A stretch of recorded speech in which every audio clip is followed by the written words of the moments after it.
এই যে আমরা এখন লাস্ট হাটে যাচ্ছি, আর আমাদের হাটে যাওয়া হবে না। তো চলো বন্ধুরা, কেমন আছো? আশা করি সবাই ভালো আছো। সুটি সাহা ব্লগে তোমাদের সবাইকে ওয়েলকাম। তো আমরা এখন যাচ্ছি হাটে। এই হাটে কিন্তু আমাদের লাস্ট হাট উত্তর দিনাজপুরের। তো প্রথমেই কিন্তু আমরা টোটোতে উঠে গেছি। আমাদের এখান থেকে বেশিক্ষণ না, 10 মিনিটের রাস্তা। তো তাও আমরা টোটো করে নিয়েছি যাওয়ার জন্য। তো তোমাদেরকে বলি কেন লাস্ট বললাম, কারণ আমরা দুদিন পরে কিন্তু কলকাতাতে চলে যাব, সেই জন্য লাস্ট হাট আমরা করতে আসলাম। তো প্রথমেই আমরা এসেছি এই ব্লাউজের দোকানে, যেখান থেকে আমি এর আগে অনেকগুলো ব্লাউজ নিয়ে গিয়েছিলাম। তো দোকানটা নতুনভাবে সাজিয়েছে, কারণ আগে এইভাবে সাজানো থাকতো না।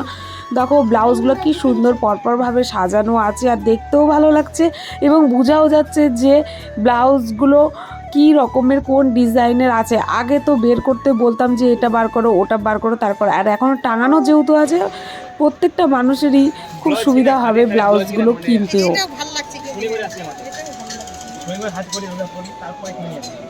মা এর আগের দিন একটা ব্লাউজ নিয়ে গিয়েছিল, তো সেটা ছোট হয়ে গিয়েছিল, সেই জন্য আবার এসেছে পাল্টাতে।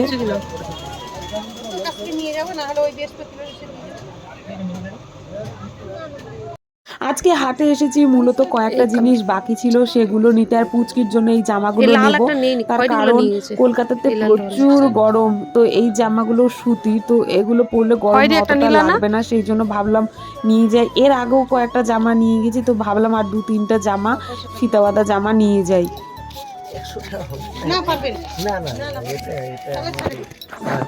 সুতি লাগবে, গরম এগুলো করতে পারবো না, ঝোলা কাপড় অতিরিক্ত গরম লাগবে।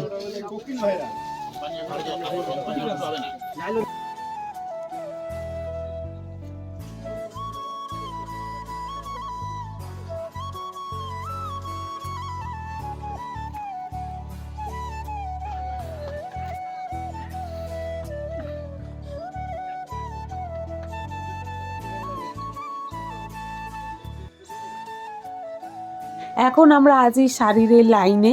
এখানে অনেক ধরনের শাড়ির দোকান বসেছে, দেখো। তো আমি তোমাদেরকে একটা দেখালাম, আর এই পুচকির জামাটা দেখো কতটা সুন্দর লাগছে, মানে যেটাই দেখি সেটাই পছন্দ হয়ে যায়।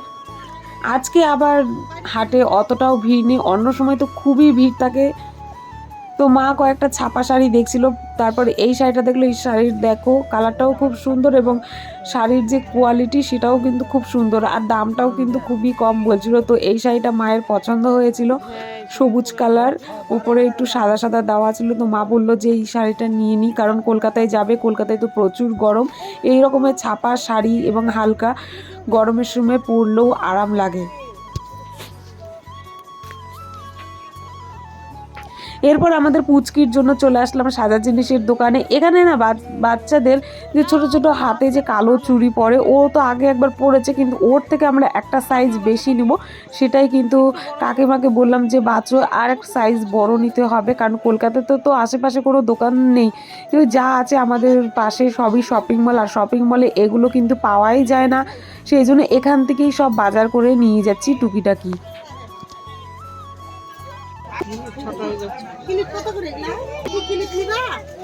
না দেখি এই সাইজটা না,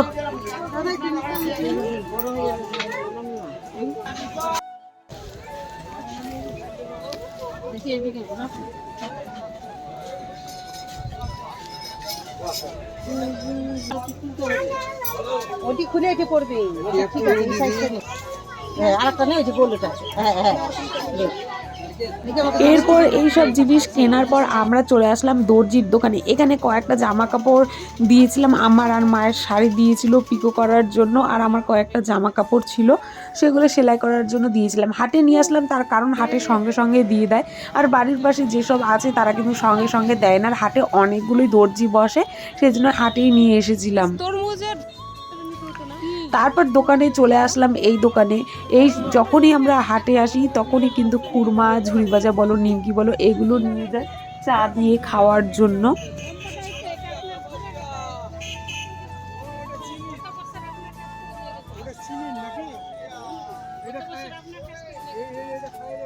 তো আজকে অনেক বাজার করা হয়ে গেছে, এবার আমরা টোটোতে আমি উঠে পড়েছি, আর টোটোতে করে এবার কিন্তু বাড়ি চলে আসবো। আর সাথে মুড়িও কিনে নিয়েছিলাম, এই মুড়িগুলোকে বলা হয় চ্যাঙ্গা ধানের মুড়ি। তো চলো টাটা বন্ধুরা, ভালো লাগে অবশ্যই চ্যানেলটিকে সাবস্ক্রাইব করে দিও, লাইক করে দিও।